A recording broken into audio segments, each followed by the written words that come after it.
Chers frères et sœurs bien-aimés dans le Seigneur,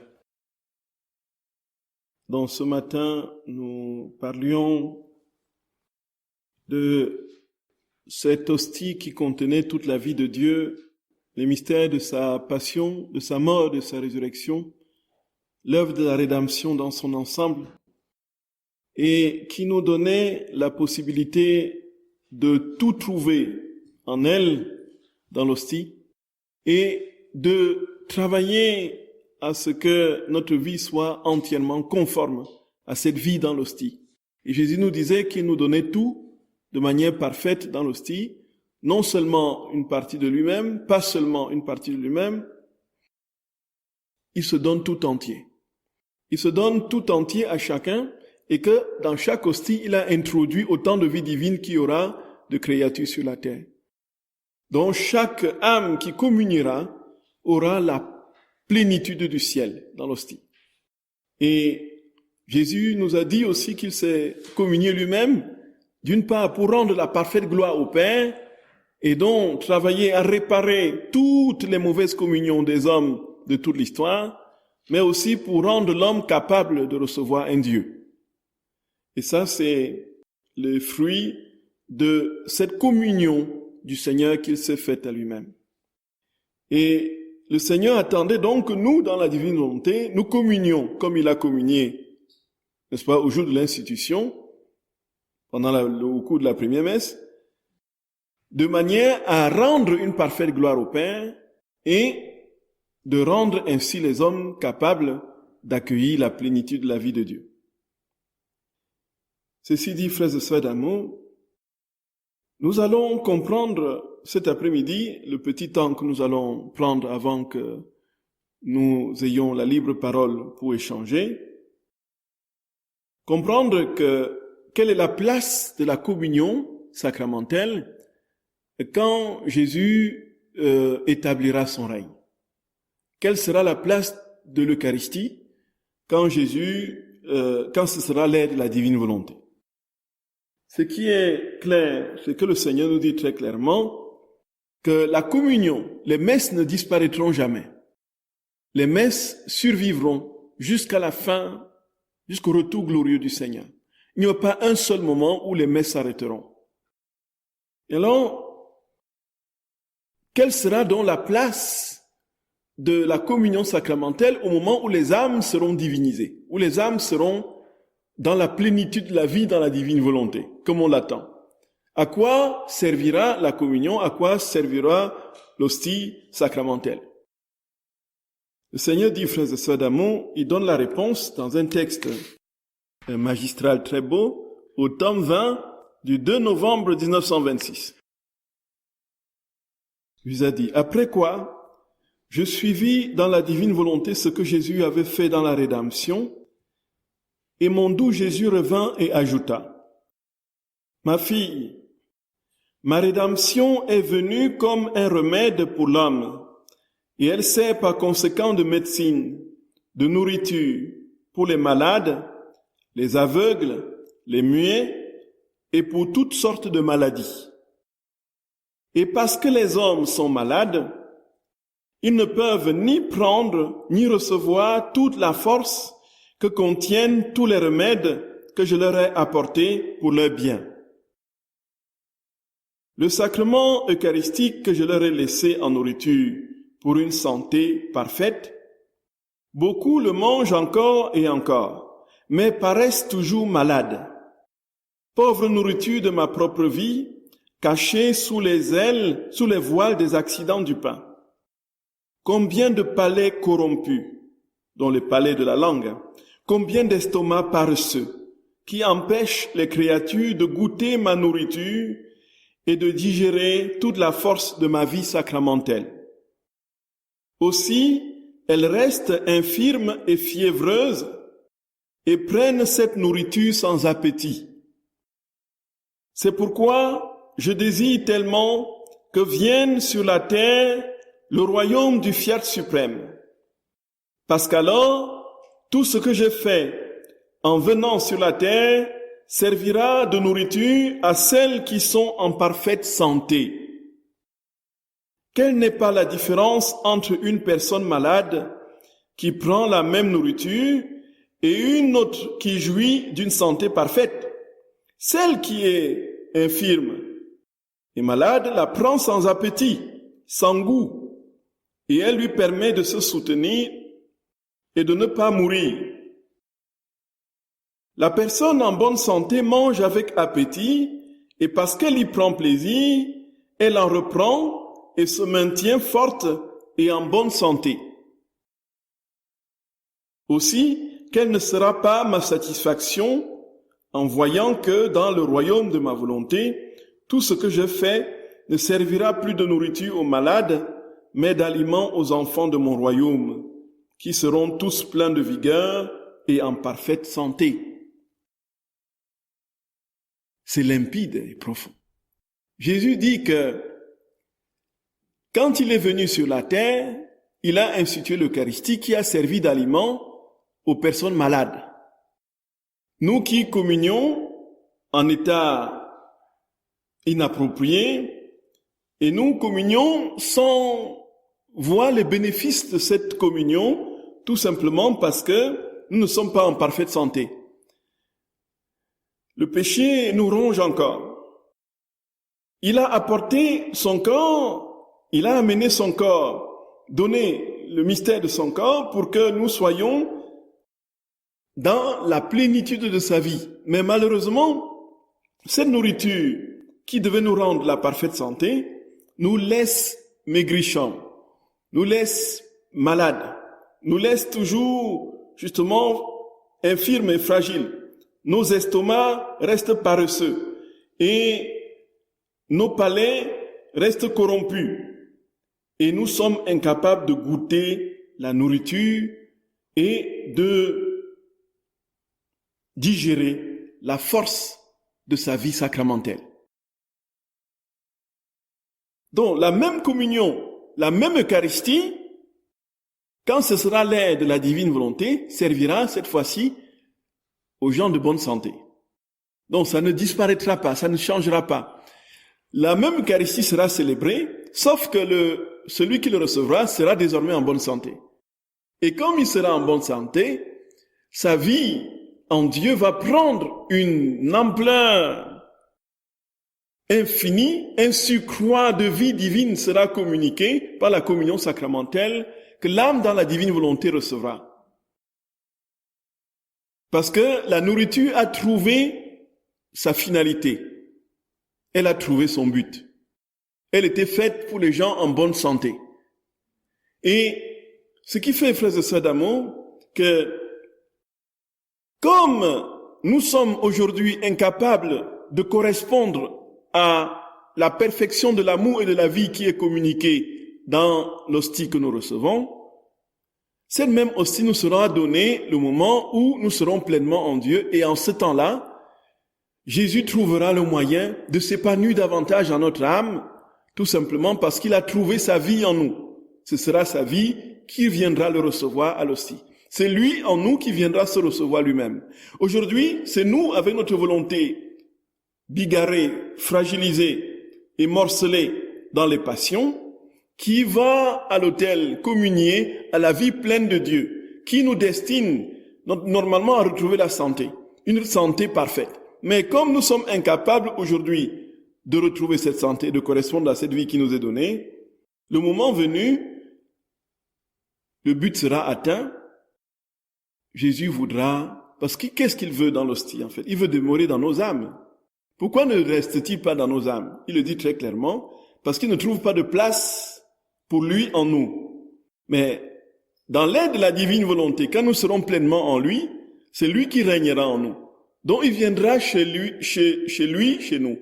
Donc en entrant chez nous, il se trouvera chez lui, parce que c'est lui qui habite notre maison, c'est lui qui nous habite. Et donc, notre chez nous sera son chez lui. Et il viendra donc chez lui, tranquillement s'installer. Donc, il dit, je brise les accidents de l'hostie, du pain et du vin, pour entrer dans ma demeure, où je réside, dans l'âme humaine, qui est devenue une hostie vivante. Et inouï, frères et sœurs d'amour. C'est inouï. Et alors, ces enfants du royaume, parce que Dieu habitera en eux, ils seront pleins de vigueur, ils seront en parfaite santé. Et ils auront la vie permanente de Dieu, tout comme les bienheureux possèdent cette vie permanente au ciel. Donc nous serons sur la terre comme au ciel parce que Dieu, tout en nous sera Dieu, tout autour de nous sera Dieu. C'est-à-dire que tout ce que nous recevrons de l'extérieur dans les sacrements, nous procurerons des vies divines qui rencontreront en nous les vies divines. Dieu lui-même déjà la plénitude de la divine volonté installée. Et ce sera donc une ronde trinitaire, Dieu se donnant à lui-même et se recevant par l'intermédiaire de la créature. C'est inouï. C'est inouï.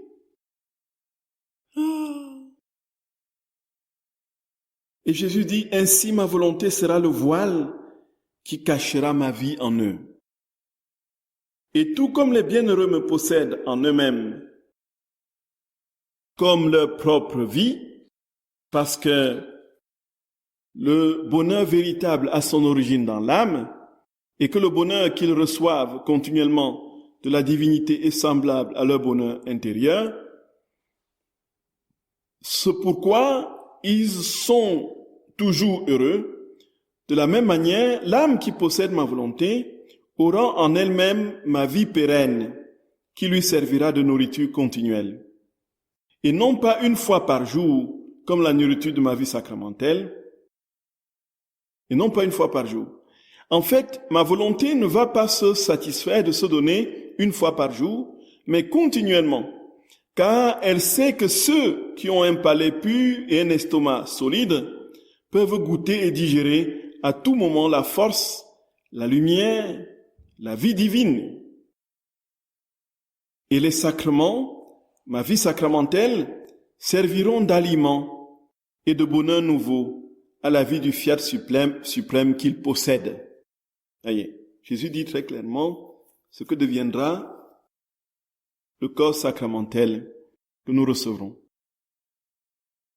Donc l'âme qui possède la divine volonté aura en elle-même la vie permanente de Dieu.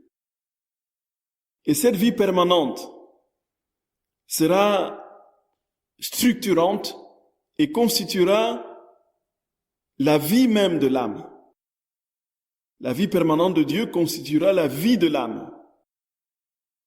Et ce faisant, frères et sœurs bien-aimés, comme c'est une personne, c'est une âme, ça veut dire, pour entrer dans la comparaison du Seigneur, ce n'est plus un estomac paresseux, ce n'est plus un palais corrompu. C'est désormais un estomac solide qui peut digérer et goûter la force et la lumière de la vie divine. Donc elle vit permanemment dans la vie divine, et donc l'hostie sacramentelle, la communion que nous recevrons, va donc servir pour accroître cette vie divine en elle, si on peut parler d'accroissement, puisqu'il n'y a pas de degré dans l'immensité de Dieu. Elle est la perfection dans son immutabilité. Jésus dit que la vie sacramentelle va travailler, va rencontrer la vie pérenne, donc permanente de Dieu dans l'âme, et l'âme va ainsi entrer toujours plus profondément dans les suavités divines et réaliser la plénitude de sa vocation, qui est d'être en tout semblable à Dieu. En fait, quand nous serons pleinement en Dieu transformés, Jésus continuera à se donner à nous. Et se donnant à nous, nous serons capables de le supporter autant de fois que ce sera possible, parce que nous avons déjà une vie, sa vie en nous de manière permanente, constante. Et Jésus dit, il ajoute, « Le royaume de ma volonté sera l'écho véritable de la patrie céleste, où, tandis que les bienheureux possèdent leur Dieu comme leur propre vie, ils recevront en eux de l'extérieur. Ainsi, ils possèdent en eux-mêmes la vie divine et ils la reçoivent de l'extérieur. Quelle ne sera pas ma joie de me donner sacramentellement aux enfants du fiat éternel et de trouver en eux ma propre vie. C'est ce que nous venons de dire. Jésus a sa vie de manière permanente en nous et nous le recevons encore de l'extérieur. Il dit, quelle ne sera pas sa joie de se communiquer aux âmes qui l'ont déjà, qui vivent déjà en lui, qui sont déjà établies dans son fiat éternel. Et alors, Jésus dit que c'est alors que sa vie sacramentelle aura son accomplissement parfait, aura son fruit complet. Et les espèces consommées vont s'associer à la vie pleine de Dieu que les âmes vivent et dont nous aurons la vie des bienheureux du ciel. Donc nous vivrons sur la terre comme au ciel parce que de l'intérieur comme de l'extérieur, nous serons entourés de Dieu. Jésus dit qu'il n'aura plus la peine de laisser ses enfants sans la nourriture de sa vie continuelle. Parce que sa volonté, dit-il, plus que les accidents sacramentels, maintiendra toujours sa vie divine dans sa pleine possession. Dans le royaume de ma volonté, dit Jésus, il n'y aura pas interruption, mais permanence de nourriture et de communion. Et tout ce que j'ai fait dans la rédemption ne servira plus de remède, mais de délices, de joie, de bonheur et de beauté toujours plus grand. Ainsi, le triomphe du fiat suprême donnera pleinement fruit au royaume de la rédemption. Dans tome 20 du 2 novembre 1926. Ce qui servait dans le temps de la rédemption comme un remède pour guérir, pour essayer de rafistoler l'âme démolie et déstructurée par le péché, ce qui servait dans le temps de la rédemption comme remède aux âmes malades, aux palais corrompus, aux estomacs paresseux, va désormais servir donc de délices, de joie, de bonheur. Le même sacrement d'Eucharistie va avoir une fonction, une finalité, un but différent. Ça va désormais travailler, frères et sœurs bien-aimés, à rendre l'âme toujours plus belle, au lieu de venir la guérir de ses infirmités. Un peu ça.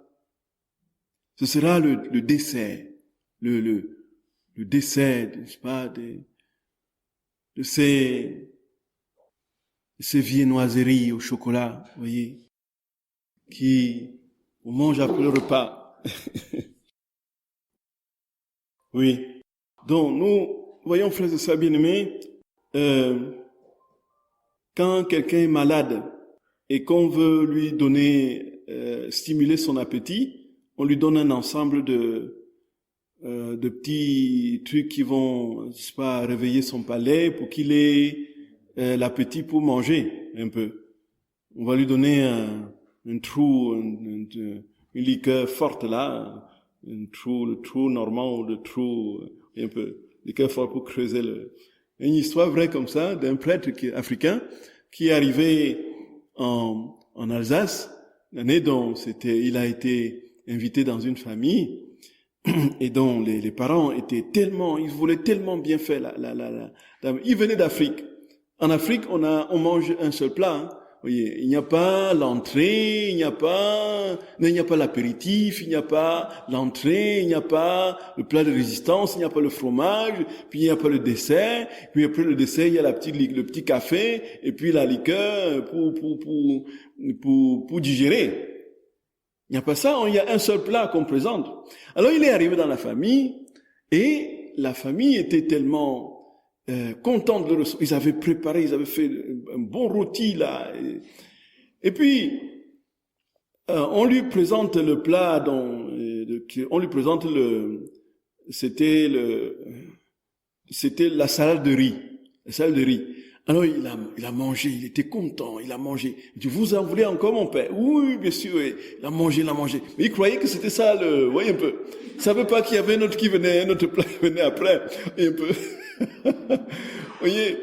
Et vous en voulez encore? Troisième plat, oui. Et puis, il mangeait.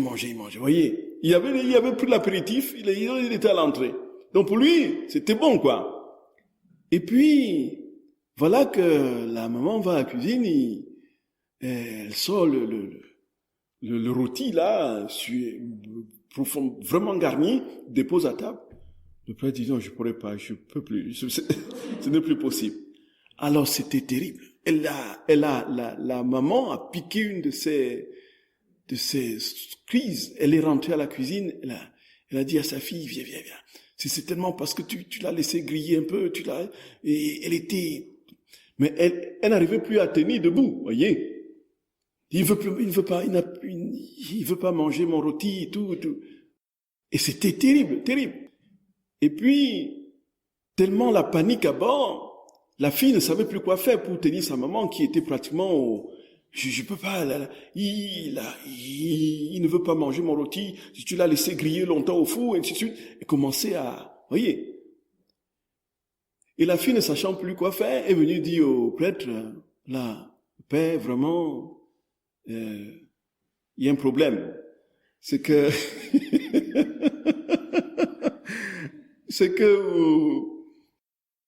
ma maman a cuisiné ça, vraiment, elle a passé toute la matinée à faire et puis, le fait que vous ne mangez pas, c'est terrible pour elle. Et il a été obligé de lui dire que bon, la vérité, en fait, vous comprenez, chez nous, en Afrique, on a un seul plat. Moi, je croyais que c'était tout ça, ce que je viens de manger là, qui était justement Il dit, ah bon, ah oui, d'accord, c'est pour ça alors. Il dit oui. Donc c'est parce que donc c'est pas parce que vous n'aimez pas le rôti et que vous ne et non. Et il dit ça à la maman revient un peu soulagée. Ah oui, c'est parce que vous avez, donc ça veut dire que si vous avez de l'appétit encore, vous pouvez manger mon rôti, oui un peu. Et la dame, et le prêtre dit, oui, si j'avais encore de l'appétit, oui, on va vous donner de l'appétit. Elle est allée donc chercher le gros alcool là, oui, c'est une histoire vraie. Le schnapps là, oui. Voilà. Il leur a donné une gorgée. Le gars a pris ça, voyez. Et 5-10 minutes après, il avait encore faim. Un peu faim, voyez. Et donc ça a creusé en lui le trou, voyez. Et il a pu manger un peu de rôti, voyez, un peu, pour que la dame ne rentre pas en grande souffrance. Pour apaiser le cœur de la dame. Et donc Jésus dit que l'Eucharistie, autant de ce temps-ci, c'est pour aiguiser l'appétit.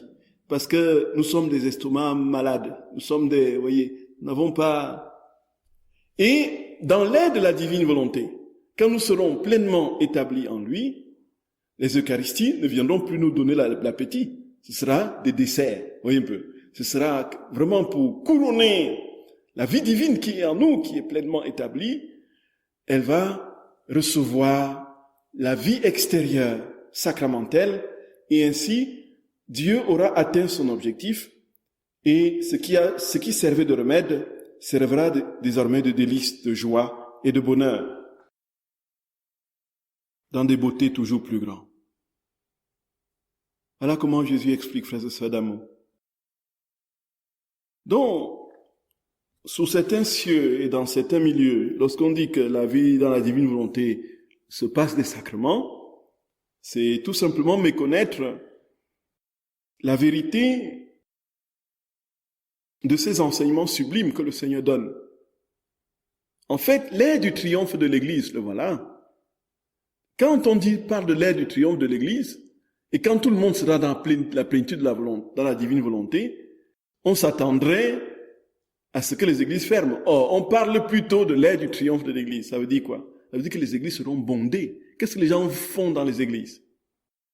Les gens ne sont pas dans les églises pour manger et pour boire. Ils sont dans les églises pour prier, pour recevoir les sacrements, pour recevoir le Saint-Sacrement de l'Eucharistie.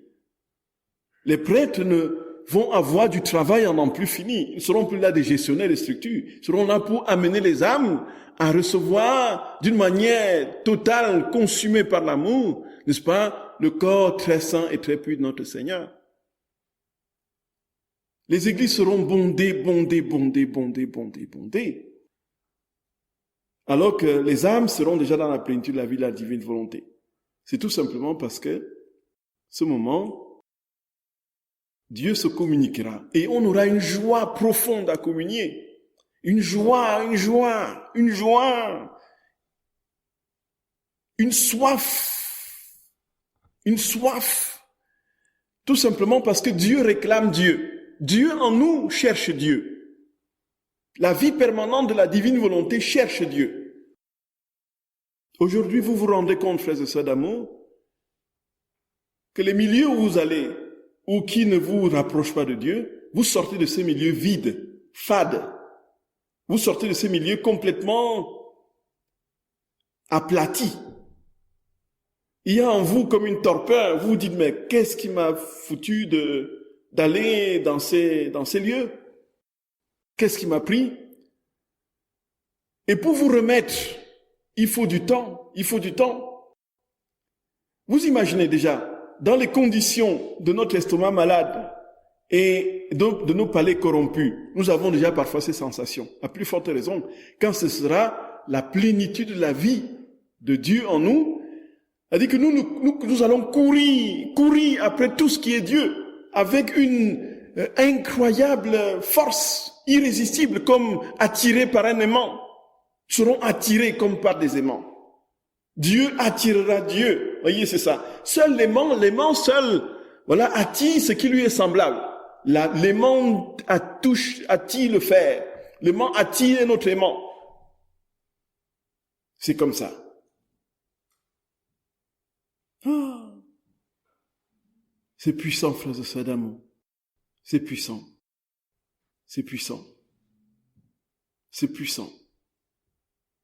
Et plus rien ne nous comblera en dehors de Dieu. Seul Dieu sera capable de nous combler. De toutes les façons, c'est le cas aujourd'hui. Mais on ressentira ce besoin encore plus intensement quand ce sera le moment. Nous n'aurons plus rien d'autre comme soif, comme désir que Dieu. Et c'est pourquoi le monde sera en paix. C'est pourquoi les gens vont s'aimer profondément. Tout simplement parce que Dieu vivant en tous seront attirés par tous dans une communion d'amour. Et tous vont rivaliser d'humilité les uns avec les autres. Ah.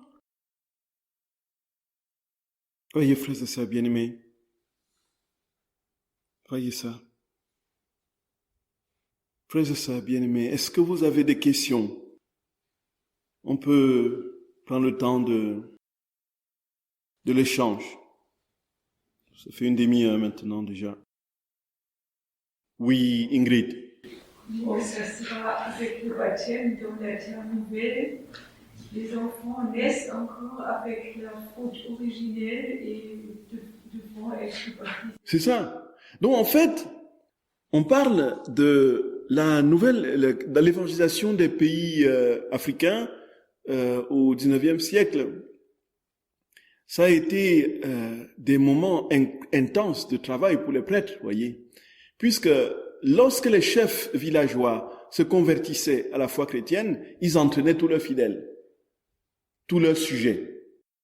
C'est-à-dire qu'il suffit qu'un chef de village soit converti pour que tous les villageois épousent la religion du chef, voyez. Et on ne sait pas ce que c'est que, voilà, la liberté de conscience ou voyez. Donc, on suit le chef, point final. On suit le chef. Et donc, il y avait des quantités de royautés, de villages qui se convertissaient, et c'était des quantités et des quantités à n'en plus finir de gens à baptiser. Voyez. Et on parle des prêtres qui mouraient d'épuisement,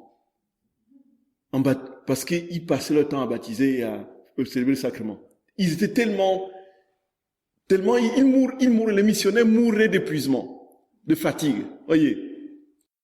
Ce sera le cas le moment venu. Voyez. Tous les enfants qui naîtront, comme Dieu vivra dans les âmes, il y aura une conscience immédiate des parents de baptiser l'enfant parce que Dieu vit dans les parents et que les enfants doivent absolument vivre. Ils vont les conduire. Et donc, toutes les naissances, vous imaginez toutes les naissances, voyez, toutes les naissances qui vont passer dans les églises, mais les prêtres vont tomber à l'autel, vont tomber dans les baptistères comme ça, voyez. On va les porter, on va les mettre dans les reliquaires, voyez.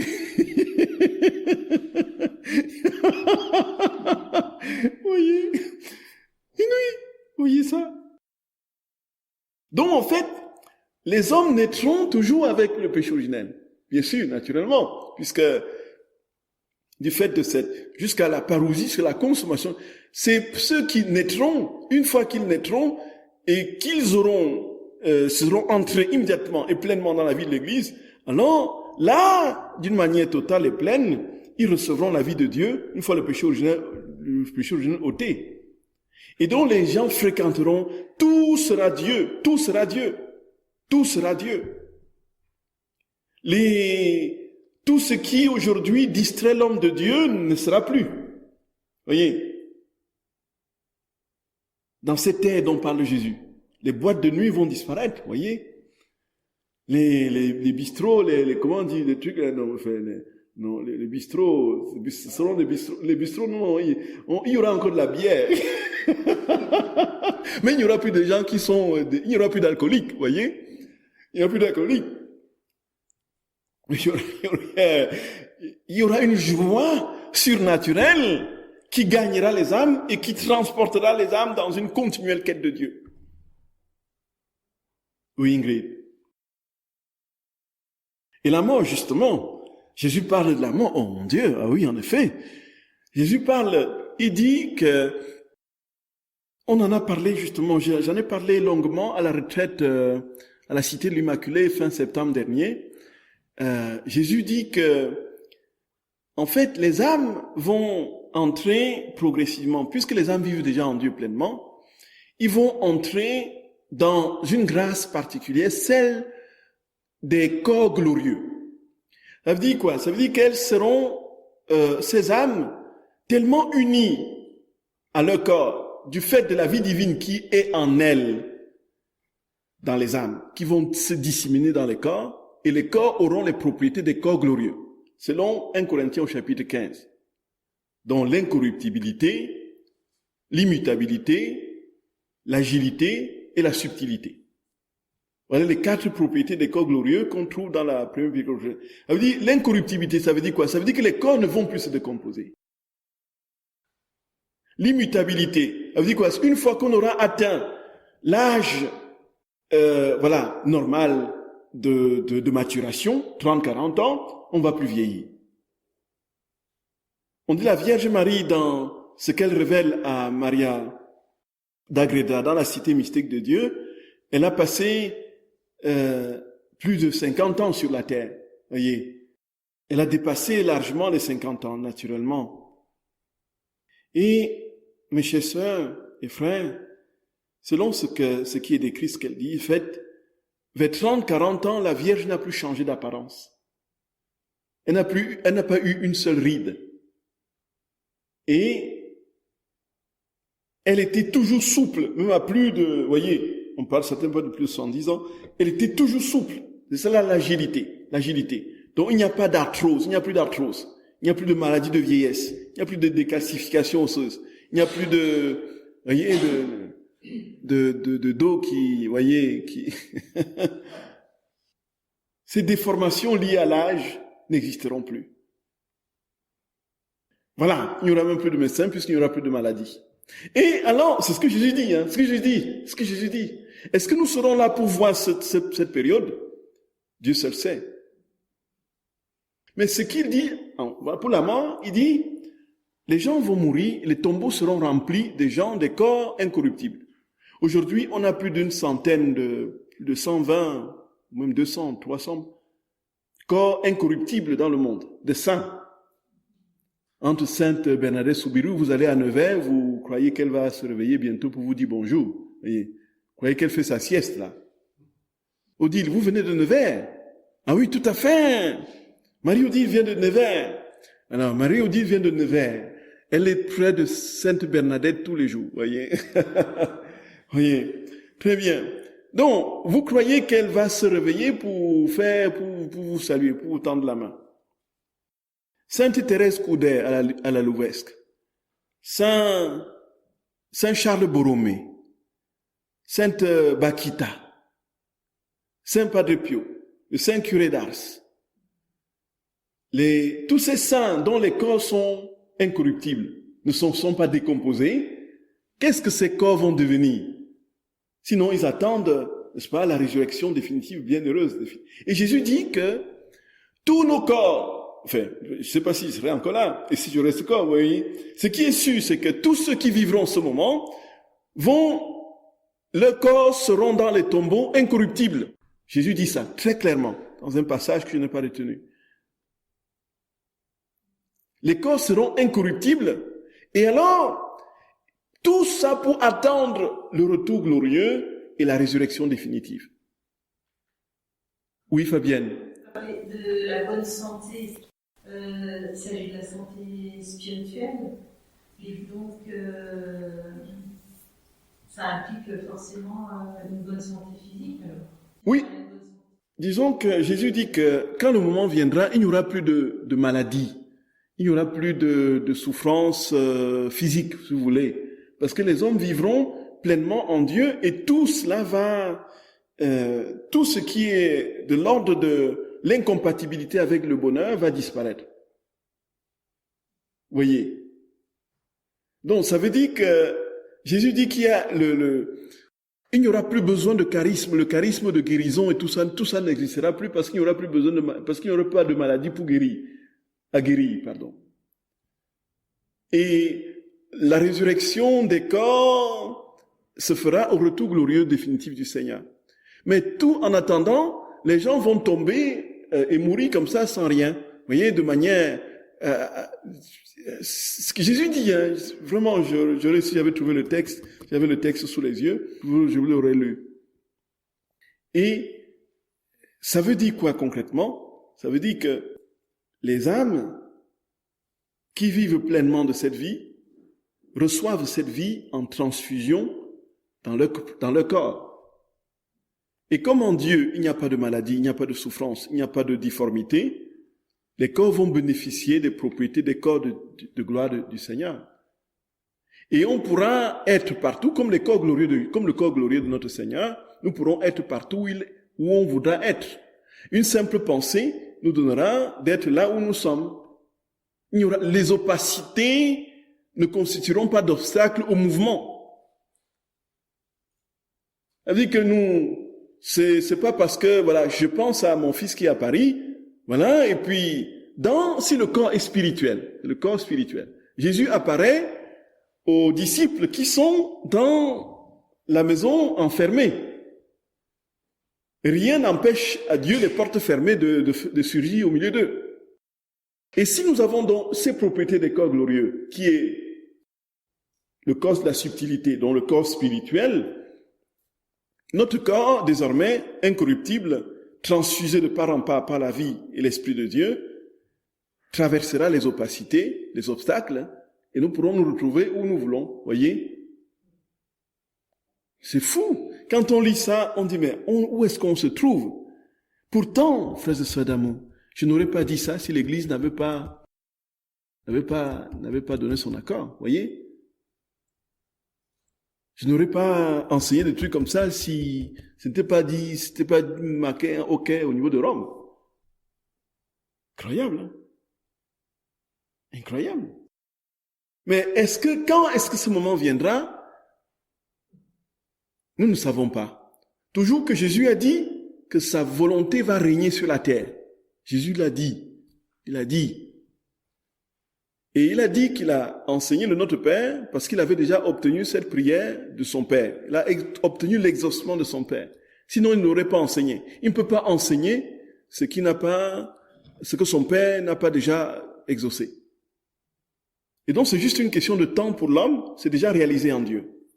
Quand le moment viendra, ce sera. Oui, Ingrid. Oui, il y a pour moi une question, une difficulté de compréhension. Ce que je pensais, c'est que la nouvelle terre commence justement avec la parousie du Christ, qui sera aussi le triomphe du cœur immaculé de Marie. Il viendra et il instaurera la nouvelle terre. Elle ne restera pas visiblement chez nous, mais ça commence avec la parousie du Christ, qui n'est peut-être pas la dernière, parce qu'il revient à la fin de la nouvelle terre, mais il viendra au début de la nouvelle terre. Non, il ne viendra pas physiquement. Il ne viendra pas. C'est-à-dire que le règne de Dieu sur la terre ne sera pas un règne temporel. Ce ne sera pas un règne physique. Et le terme parousie n'est pas approprié pour cette ère de la divine volonté, qui est plutôt réservée à la fin, au retour glorieux du Christ en gloire, pour clôturer l'histoire. Ce sera la fin des temps, ce sera la fin du monde, que nous confessons dans le credo. Une venue intermédiaire du Christ qui... Non, il ne vient pas physiquement sur la terre. Jésus, il ne reviendra qu'une seule fois à la fin, dans sa gloire, de manière éternelle. Quel sera donc son règne dans cette ère intermédiaire? Ce sera le règne de sa vie dans les âmes. Ce sera le règne de sa volonté dans les cœurs. Et progressivement, de proche en proche, Dieu aura pris place dans l'âme humaine, et l'âme humaine transformée, les âmes transformées entre elles formeront justement la terre nouvelle. Sans qu'il y ait une présence visible du Seigneur, qui ne viendra qu'à la fin de l'histoire pour juger les vivants et les morts, tel que nous le professons dans le credo. Voyez. Et donc, dans ce temps intermédiaire de la paix dans les âmes, la transformation en Dieu, ce sera une terre nouvelle dans la mesure où, effectivement, tous ceux qui seront sur la terre seront remplis de Dieu. Et alors, en ce moment, des merveilles, c'est là que Jésus décrit ces merveilles. Les âmes seront d'une simplicité, d'une limpidité, d'une pureté, d'une humilité divine. Les âmes seront le reflet de la gloire de Dieu, le reflet de Dieu. Et les âmes seront tellement... Jésus dit que toute méchanceté va disparaître. Ça, ce sera pendant un temps. On ne sait pas combien de temps, avant son retour glorieux. Voyez. Donc le millénarisme, justement, a été condamné par l'Église. Pourquoi? Parce que le millénarisme, effectivement, dit que Jésus viendra régner physiquement pendant 1000 ans. Donc, il sera sur la terre et il y aura tous ceux qui le suivront et on le verra, ainsi de suite, pendant 1000 ans. C'est justement l'hérésie millénariste qui a été condamnée par l'Église. Et ce faisant, quand il est dit dans le livre d'Apocalypse, au chapitre 20, que pour parler des règnes de 1000 ans, où il y aura 1000 ans, il faut dire qu'ici, nous sommes dans l'écriture, et les chiffres sont symboliques, ce n'est pas à prendre à la lettre. 1000 ans, c'est un temps important, mais ça ne dit pas que c'est 1, 2, 3, 4 000 ans. Vous voyez? C'est tout simplement une indication d'un temps conséquent où Dieu régnera dans les âmes, profondément et parfaitement, sans qu'il y ait une présence visible de Jésus. Donc, pendant ce temps, effectivement, les âmes qui seront en Dieu pleinement dans la divine volonté partageront les attributs de Dieu, vivront. Donc, ça veut dire que chaque âme sera à mesure de communiquer avec le Seigneur de manière limpide. À certains, il se montrera, vous voyez, comme il l'entend, mais ce sera dans les cœurs, dans les âmes. Donc, chaque âme devenant un royaume. Et les âmes ensemble, unies, formeront le royaume sur la terre de la vie divine, de la divine volonté. La paix éternelle. Oui, bien sûr. Jésus dit donc qu'il y aura un temps de purification. Alors, mais dans la purification, c'est la nature que lui seul sait. Alors, la purification, ça, Jean-Paul II a parlé du feu de la Pentecôte. La nouvelle Pentecôte de Marthe Robin, la nouvelle Pentecôte de beaucoup de saints, la génération de nouveaux saints qui va germer, qui va arriver. Ce qui est sur les prophètes, les saints d'autrefois l'ont prophétisé, l'ont annoncé. La nature de cette purification nous échappe. Toujours est-il que nous avons quelques indications où Jésus dit que ce sera pas le feu. Mais de quel feu? C'est le feu de l'esprit, ça peut être le feu de l'esprit. Certains parlent d'un feu, certains parlent d'un feu matériel. Mais toujours est-il qu'il y aura un temps de purification inévitable qui fera disparaître toutes les structures du mal qui sont, voyez. Donc, parce que, au moment où nous sommes quelques dizaines, une petite poignée à parler de Dieu, il y a des milliers qui dans les souterrains, dans des lieux reculés sous la terre, dans les lieux obscurs, dans les antres, les ténèbres, sont en train de travailler à détruire Dieu, à détruire le mal, à détruire ce qui est bien, qui concocte dans l'injustice, dans la méchanceté, dans toutes sortes d'horreurs. Voyez, tous ces lieux-là, secrets, où le mal est ourdi, tous ces lieux seront pulvérisés. Et ceux qui ne voudront pas faire le pas de la conversion et du don total au Seigneur, donc, le Seigneur travaillera à ce que chaque âme ait cette conscience pleine de son amour pour elle. Voyez. Et donc, il y aura une purification inévitable. Et donc, ce sera derrière nous, quand nous vivrons quand ceux qui vivront ce moment le vivront. J'espère bien le vivre, mais je ne sais pas si je le vivrai, voyez. Non, c'est cela. Oui, Ingrid. Mais quel événement enlèvera le malin de nous, si ce n'est pas la parousie du Christ? J'ai dit, je ne pensais pas qu'il restera avec nous, mais qu'il viendra pour enlever le mal, pour enchaîner les démons et puis on aura la nouvelle terre. Mais Jésus ne restera pas chez nous, ça n'est pas visiblement, mais c'est peut-être ce qu'on dit illumination de conscience, c'est seulement vécu dans son âme sans qu'il revienne visiblement pour tout le monde. Peut-être c'est cet événement. Oui. Il faut quand même que le malin sera enlevé de nous par un événement. Et la Sainte Vierge parle de la nouvelle Pentecôte et de triomphe de son cœur immaculé. C'est ça. Mais j'ai dit dans tous les messages, il dit Jésus est très proche, il reviendra. Alors il doit quand même revenir de quelque manière. Peut-être c'est dans cet événement qui nous a promis l'illumination des consciences ou avertissement, où tout le monde va venir dans son esprit, Jésus dans sa gloire, et sa vie en fonction du mal et du bien qu'il a fait. Oui, donc je n'ai pas creusé la question de l'illumination de conscience. Bon, s'il y a illumination de conscience, effectivement, si on peut concéder un retour du Christ, ce sera dans un cadre très subjectif et personnel pour les personnes, plus individuellement. Ce n'est pas un retour. Chacun va le vivre au même moment.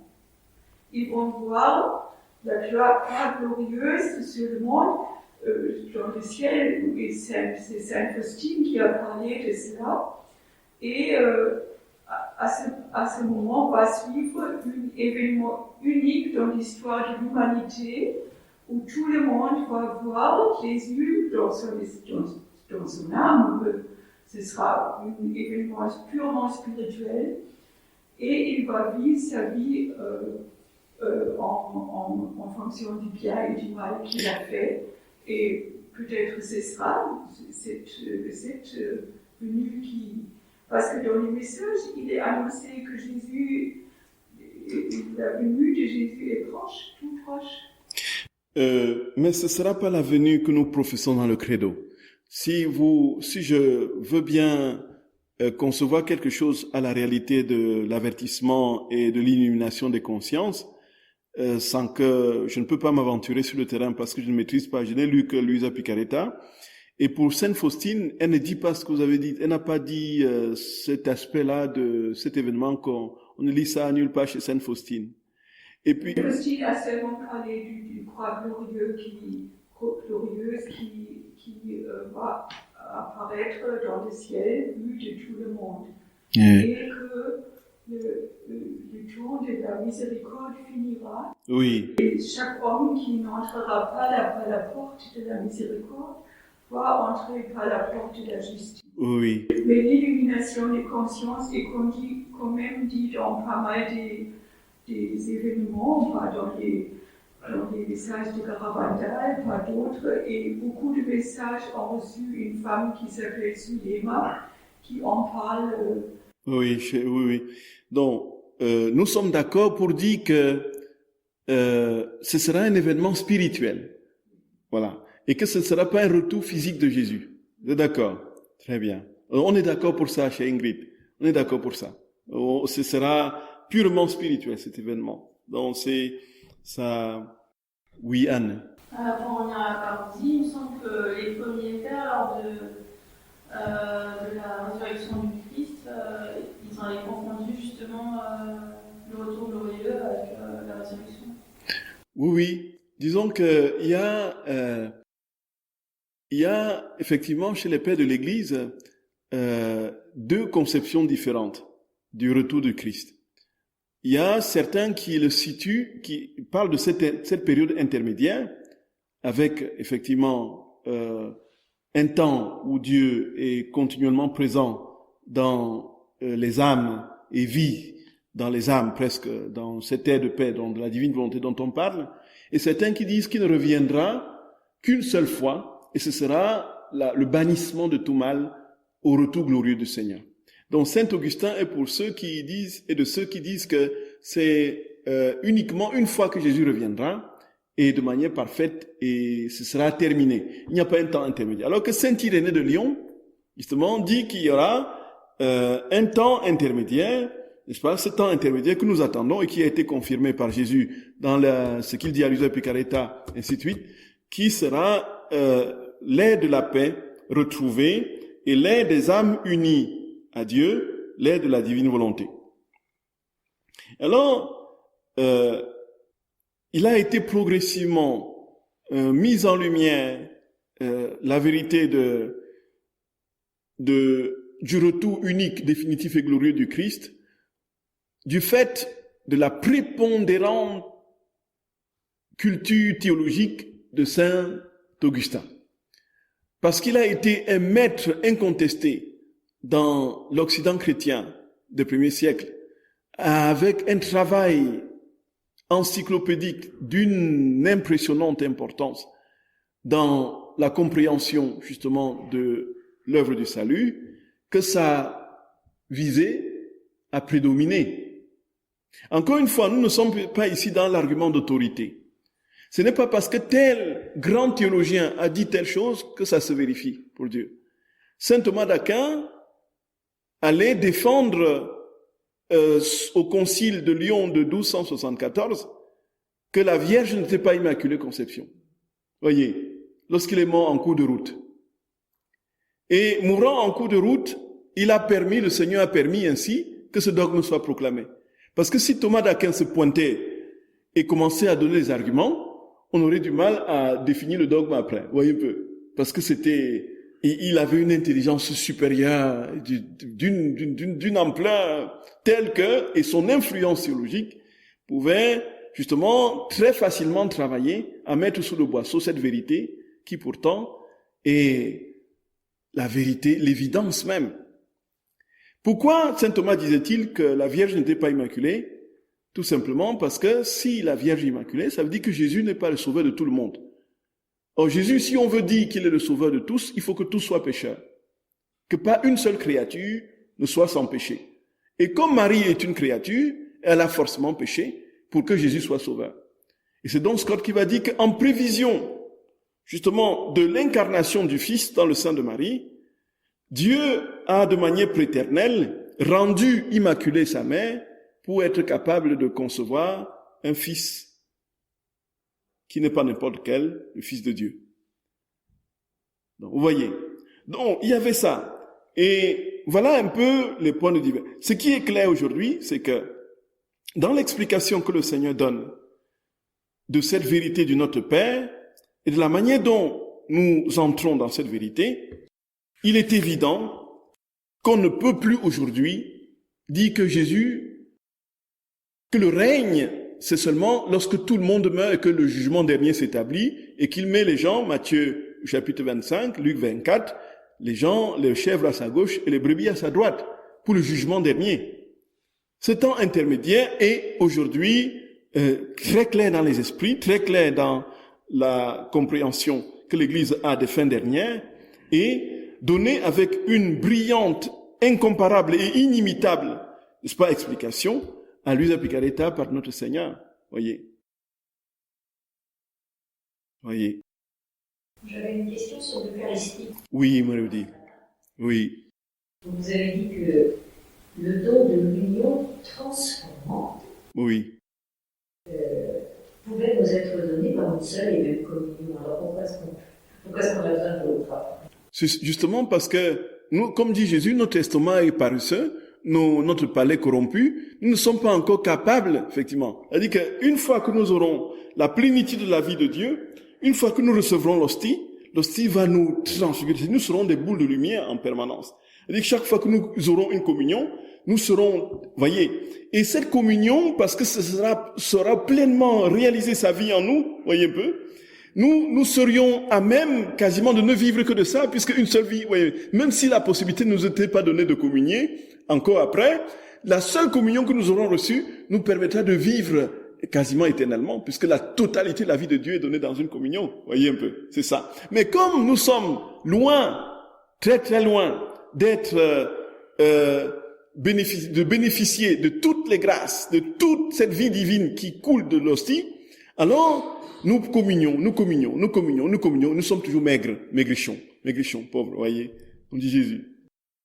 Oui, mais peut-être que si on arrêtait de dire juste au moment où on prend le Christ en nous, le divin, si juste à ce moment-là on arrêtait peut-être de dire qu'on est indigne de le recevoir, oui. Peut-être que ça hâterait aussi notre transformation en lui. Disons que quand on dit « je ne suis pas digne de te recevoir, mais dis seulement une parole et je serai guéri », il faut voir le contexte biblique dans lequel ça a été dit. Alors, quand ça a été dit dans la Bible, c'est le centurion qui demande à Jésus de venir guérir son... Oui, mais je ne vois absolument pas le rapport entre cette scène et le moment où on s'apprête à s'unir à notre Sauveur. Entendons, oui ma chère sœur bien-aimée, je vous comprends très bien, mais voyons comment ça s'est passé dans la Bible et comprenons comment ça peut se dérouler dans la scène, dans le mystère de l'Eucharistie. En fait, qu'est-ce qui se passe? Le centurion, une fois que Jésus est prêt à le suivre, il dit, mais Seigneur, tu n'as pas besoin d'arriver jusqu'à chez moi. J'ai des centurions à m'apporter. J'ai dit à l'un, viens. Il dit à l'autre, va. Un peu. Et il dit, je ne suis pas digne de te recevoir, mais dis seulement une parole. Dis seulement, et mon serviteur sera guéri. Donc en fait, qu'est-ce qui se manifeste? C'est la foi. C'est la foi du centurion qui va émouvoir notre Seigneur et qui va accomplir infiniment plus de prodiges à distance que le déplacement tout simplement parce que la foi, c'est une parole pour exprimer la foi du fidèle. Pour dire, en fait, Seigneur, dis seulement une parole et mon âme sera guérie. Voyez, dis seulement comme tu as réalisé le prodige pour le centurion, tu le réalises le même prodige pour mon âme parce que tu n'as pas besoin. Ta puissance est telle que même mon indignité ne peut pas t'arrêter. Voyez un peu, ma chère sœur bien-aimée. Voyez comment le Seigneur, c'est un peu la logique. Et ce faisant, on est dans une posture non pas de recul vis-à-vis du mystère qui est là, du mystère d'amour qui dit, je t'attends, s'il te plaît, je t'attends, ne recule pas. On n'est pas là dans une posture de recul, mais on est là plutôt dans une manifestation d'une foi foudroyante, extraordinaire, qui va captiver le Seigneur davantage, captiver son attention et lui permettre de venir encore avec plus d'empressement dans nos âmes. Voyez? Mais le Christ est le Verbe, il a déjà tout dit. Oui, mais il veut que nous prolongions sa parole. Oui, un peu, ma chère sœur bien-aimée. Recevoir dans ma maison. Dans ma maison, pourquoi? Ouais. De recevoir dans ma maison. Mais il est dit aussi que nous sommes le temple de l'Esprit. C'est ça, ma chère sœur. Oui, nous sommes tout ça. Et si nous sommes, voyez, si nous sommes aujourd'hui, voyez, ma chère sœur, votre remarque sera pertinente quand ce sera l'ère de la divine volonté. Voyez un peu. Parce que, en ce moment-là, tout le monde sera digne. Voyez un peu. Voyez un peu, ma chère sœur. Tous seront remplis de la vie de Dieu. Et donc, en ce moment, alors, on dira, Seigneur, on n'aura même plus le temps d'ouvrir la bouche qui sera déjà en nous. Voyez un peu. Il va sortir des mains du prêtre comme ça. Voyez. On va plus le saisir. Vous connaissez l'histoire des saints qui approchent de l'hostie, ils sont à distance d'1 mètre et l'hostie s'échappe des doigts du prêtre pour aller. Parce que Dieu attirera Dieu. C'est l'aimant, quoi. L'aimant. Voyez. C'est ça. Donc, on n'aura même plus le temps d'ouvrir la bouche que tout nous sera donné pleinement. Et là, en ce moment, frères et sœurs bien-aimés, nos vies vont aller de transformation en transformation de manière tout simplement exponentielle. Voyez. Ah oui, Jésus. Jésus, c'est ce que Jésus dit. Jésus dit que dans chaque hostie, quand il a institué le sacrement, il a mis autant de vie divine qu'autant de créatures. C'est-à-dire autant d'hommes, autant de vie divine. Pour que chaque homme ait une vie divine et la plénitude de la vie de Dieu, de manière pleine. Même ceux qui ne le connaissent pas, effectivement. Chacun pourra trouver sa part de vie divine pleine, totale, donnée et réalisée dans l'hostie. C'est inouï. Ah, Seigneur, vienne ce temps, Jésus. Vienne ce temps. Vienne ce temps. Que vous salue Marie, pleine de grâce. Le Seigneur est avec vous. Vous êtes bénie entre toutes les femmes. Et Jésus, le fruit de vos entrailles, est béni. Sainte Marie, Mère de Dieu, priez pour nous pauvres pécheurs, maintenant et à l'heure de notre mort. Amen. Au nom du Père et du Fils et du Saint-Esprit. Amen.